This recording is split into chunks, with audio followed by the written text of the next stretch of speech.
Hazrat Ibn Abbas radiyallahu anhu reports that the Prophet sallallahu alaihi wasallam said, Allah Jalla Jalaluhu has made Makkah Mukarramah a sanctuary, so it remained a sanctuary before me and will remain so after me. It was made legal for me to fight in it for an hour. Its grass is not to be uprooted, nor its tree is to be felled, nor should its game be chased, nor should its swine be picked up, but just for announcement. Hazrat Abbas radiyallahu anhu said, except for Izkhir, because it is for our goldsmith and graves. He sallallahu alaihi wasallam said, except for Izkhir.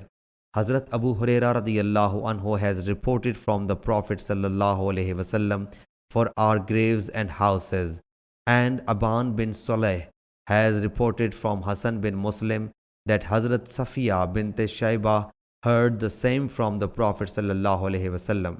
Taus has reported from Hazrat Ibn Abbas radiyallahu anhu for the blacksmith and houses. Sahih Bukhari, Hadith number 1349.